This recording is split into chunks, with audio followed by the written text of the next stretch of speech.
उड़ान लाइव में आपका स्वागत है। मैं हूं अजय अस्क। बात गिरिडीह संसदीय क्षेत्र की। गिरिडीह लोकसभा क्षेत्र के चुनाव के लिए प्रशासन ने तैयारियों को अंतिम रूप देने का काम शुरू कर दिया है। एक तरफ सुरक्षा व्यवस्था को मुकम्मल करते हुए प्रशासन ने फुल प्रूफ व्यवस्था की है, तो दूसरी ओर मतदान की तैयारियों को भी अंतिम रूप दिया जाने लगा है। गिरिडीह संसदीय क्षेत्र से कुल 16 उम्मीदवार मैदान में हैं, जिनमें 3 महिलाएं भी हैं।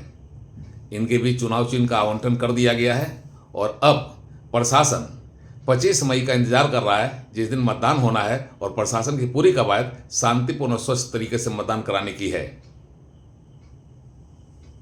गिरिडीह लोकसभा क्षेत्र के लिए इस बार 57,564 नए मतदाताओं समेत कुल 9,35,046 पुरुष तथा 8,66,782 महिला मतदाता यानी कुल 18,01,845 मतदाता यहां से चुनाव दंगल में खड़े 16 प्रत्याशियों के भाग्य का फैसला 25 मई को करेंगे। यहां से खड़े उम्मीदवारों को चुनाव चिन्ह आवंटित कर दिया गया है और अब उम्मीदवार भी मैदान में रेस हो गए हैं।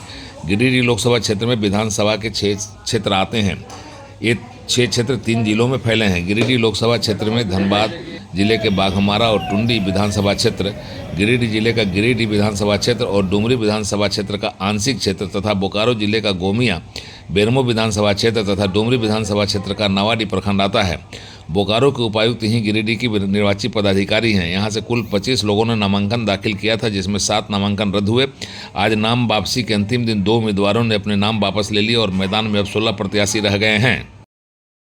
राष्ट्रीय एवं राज्य राजनीतिक दलों को बिलोंग करते हैं, उनका चिन्ह होता ही है।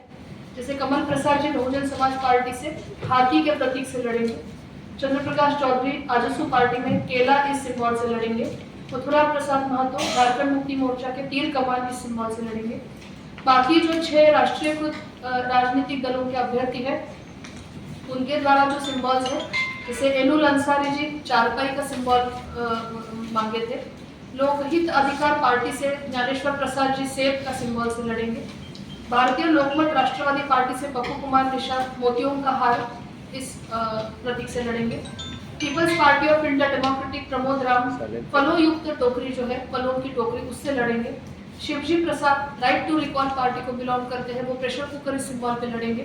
सुभाष कुमार ठाकुर सर्व समाज पार्टी से है, वो लूडो इस सिंबल से लड़ेंगे।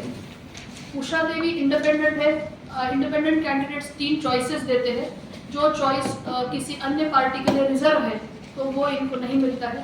तो जो सेकंड चॉइस है, थर्ड चॉइस है, या आपके दिए हुए प्रतीक उस दिए हुए नोटिफिकेशन के तहत जो प्रतीक है उसमें नहीं होता है, तो उनको अन्य चॉइस चूज करने का ऑप्शन होता है। उसके तहत उषा सिंह जी ने पार्टी का चॉइस दिया था, वो उनको मिला है। कलावती देवी जी के 3 चॉइसेस में एक भी चॉइस गैजेट में दिए गए चॉइसेस के ऑप्शन में नहीं था, तो उनके द्वारा चूड़ियों का सिंबल की मांग की गई, जो उनको दी गई है। जयराम कुमार महतो जी ने गैस सिलेंडर मांगा है, तो गैस सिलेंडर उनका फर्स्ट ऑप्शन उनको मिला है। द्वारका प्रसाद लाला कैची का सिंबल लेके लड़ेंगे और रामेश्वर दुसाद जो है, उनको एयर कंडीशनर का सिंबल प्राप्त है। टुडू जी है, सुनीता टुडू, वो बैटरी का टॉर्च उन्होंने मांगा है। और सुबोध कुमार यादव, उनका फर्स्ट सिंबल जो था सेब का, वो किसी अन्य को मिला है, तो सेकंड सिंबल कैलकुलेटर से वो लड़ेंगे। इस तरह 6 गिरिडीह संसदीय निर्वाचन क्षेत्र से लोकसभा के लिए हमारे 16 कैंडिडेट्स फाइनलाइज हो चुके हैं। अब इन कैंडिडेट्स का फाइनल जो बैलेट के लिए पेपर फॉर्म होगा, उसकी सारी प्रक्रिया आगे की जाएगी। सुरक्षा और नक्सल गतिविधियों की वजह से गिरिडीह संसदीय क्षेत्र संवेदनशील है और इसके अधिकांश क्षेत्र नक्सल प्रभावित माने जाते हैं। नक्सली थ्रेट को देखते हुए प्रशासन ने अपनी तैयारी को मुकम्मल किया है। फोर्स की पेट्रोलिंग चल रही है। केंद्रीय पैरामिलिट्री फोर्स को हर नक्सल प्रभावित क्षेत्र में तैनात करने की योजना बनाई गई है, ताकि किसी भी हाल में अराजक और उग्रवादी तत्व कोई गड़बड़ी न कर सकें। बोकारो के एसपी ने हर मतदान केंद्रों का अध्ययन करने के बाद यह इंश्योर किया है कि हर हाल में चुनाव को शांतिपूर्ण तरीके से संपन्न कराया जाएगा। मामले जो हैं वो 3 हुए हैं और उस पर अनुसंधान चल रहा है।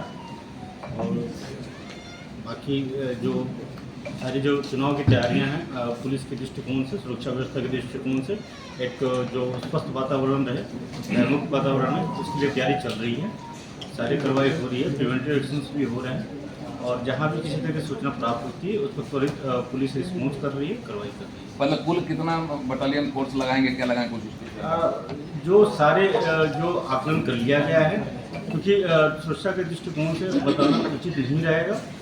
और क्योंकि सारे जो हमारे फोर्सेज हैं वो रिमोट एरिया में रहेंगे, तो हमारी उनकी सुरक्षा के दृष्टिकोण से उनका लोकेशन जग जाहिर करना उचित नहीं है।